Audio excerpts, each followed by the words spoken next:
안녕하십니까. 오늘은 움베르토 에코의 포코의 진자 5번째 이야기로 세피로토의 나무에 관해서 이야기하겠습니다. 움베르토 에코의 포코의 진자는 카벨라의 세피로토의 나무를 목차로 사용하여 이 소설의 줄거리와 긴밀한 상징적 의미를 가지고 있다고 합니다. 카발라란 유대교의 신비주의 사상을 말합니다. 히브리어 카발에서 말인데 전래된 지혜와 믿음, 즉 전통을 가리킨다고 합니다. 세계 도처에서 볼 수 있는 신비주의와 대개 일맥상통한다고 할 수 있겠습니다. 결국 독자적인 것은 아니라고 할 수 있습니다. 유대교 신비주의의 전통에 따르면 세상은 지상계, 즉 지상의 왕국인 말후트에 시작하여 거룩한 원리인 케테르로 회귀한다고 합니다. 그러나 소설에서는 반대로 케테르의 장에서 시작해서 말후트 장으로 끝이 나게 됩니다. 거꾸로 끝이 나게 됩니다. 그리고 재밌는 것은 이 10개의 세피로트 중에서 5번과 6번 세피로트 종류가 서문에 나오는 것과 본문의 목차에서는 그 내용이 바뀐다는 것입니다. 이유가 저자가 세계관을 좀 대변하기 때문에 이렇게 자기가 그린 세피로트 나무와 중간에 목차가 상당히 바뀝니다. 그런데 이게 무슨 세계관을 대변하는지는 정확히 알 수는 없습니다. 그래서 순서를 보면은 1번 케테르 왕관, 2번 호후마 지혜, 3번 비나 지성, 4번 헤세드 사랑, 5번은 디인 정의라고 되어 있는데 책 안에서는 게부라 즉 악으로 바뀌게 됩니다. 6번 라하이 밈은 신심인데 책 안에서는 테페렛 아름다움으로 또 바뀌게 됩니다. 7번째 세피라는 넷자 영원, 8번째 세피라는 호드 위험, 다음에 예소드는 토대, 제일 마지막 10번째는 말후트 왕국으로 표현됩니다. 그래서 세피로트의 나무라 해서 그림으로 그리면은 이렇게 1번, 2번, 3번, 1번 케테르, 2번 고호마, 3번 비나 이렇게 해서 개가 그리면 이렇게 그리면 됩니다. 왜 이렇게 되지는 카발라의 그 신비주의 공부를 많이 해야 알 수 있는 그런 사항입니다. 이것을 좀 더 복잡하게 세밀하게 그린 그림은 이런 그림이 있는데 이전보다 뭐 히라보라든지 그런 거라서 자세히 알 수는 없습니다만은 여기에 보면은 10개의 신의 이름이 있는 세피라 시스템이라고 되어 있습니다. 여기 천사들이고 여기가 테이블 오브 모세에서 모세의 그게 하나님에게 받은 석판 이야기입니다. 요거는 교회에 있는 우리가 흔히 아는 7개의 촛불 이야기고 이것은 정확하게 이름은 모르겠지만은 아마 성계의 이야기인 듯 합니다. 글자를 알 수가 없어서 찾지는 못했습니다. 이렇게 제일 밑에서부터 올라가는 것이 이제 하늘나라로 회귀하는 것이 이 순서입니다. 근데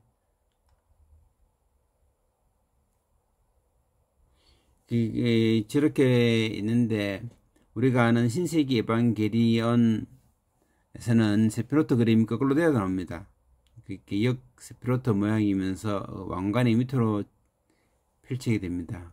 일종의 부적이 전개되는 것이죠. 그래서 여기 보면은 테이블 오브 모세스, 모세의 테이블이 여기 그걸로 나타나게 됩니다. 이렇듯이 세피로트의 나무라고 불리는 기하학적 도형은 유대 신비교인 카발라에서 사용된 문양입니다.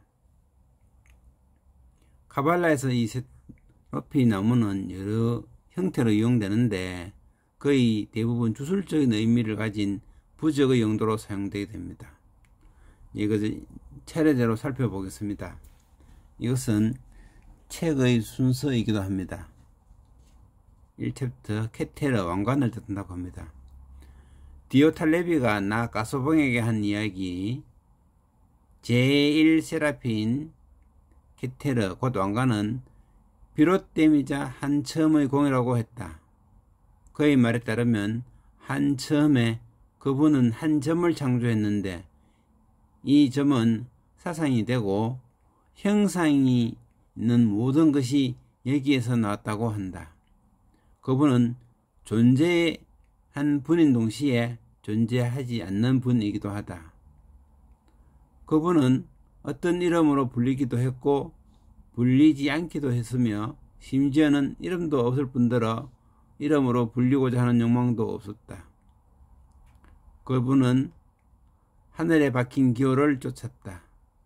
그분은 가장 깊고 엄밀한 곳에서 형체 없는 것에 형체를 부여하는 무색의 안개와 흡사한 한 줄기 어두운 광희가 뻗어나왔다.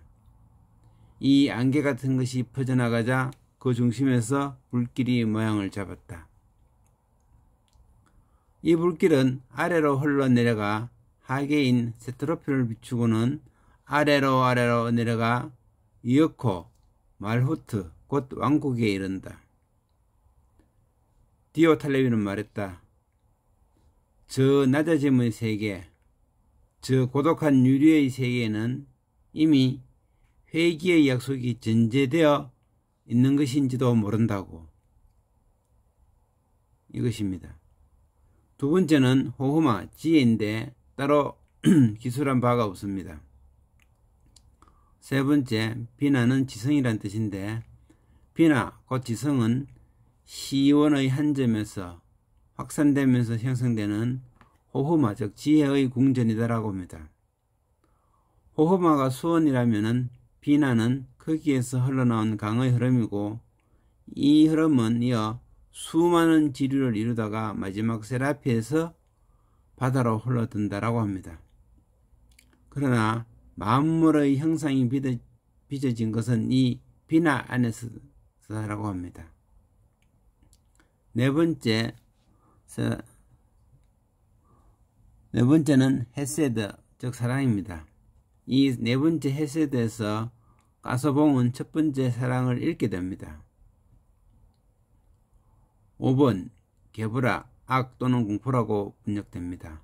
원래 디인, 즉 정의인데 중간에 내용이 바뀌었습니다. 세트로피 하케렘, 즉 용기의 폭발이라고 하는데 후기 카발리즘에서 이 자그 루리아라는 사람이 확립한 개념입니다. 창조는 하느님의 초조한 호흡의 들숨 날숨 혹은 과음지력의 산물이다 라는 내용입니다. 게브라는 악의 공포가 이 세상에 현현하는 세라피에 속합니다. 여성은 속성상 좌익이어서 게브라를 지향하게 되어 있다고 코르도베르 사람인 모세가 말했습니다. 남성은 이런 속성을 알고 자기 신부를 사랑하고 우익, 즉 선을 지향하게 해줘야 합니다. 모든 욕망은 한계를 벗어나지 못하도록 고삐에 묶어야 합니다.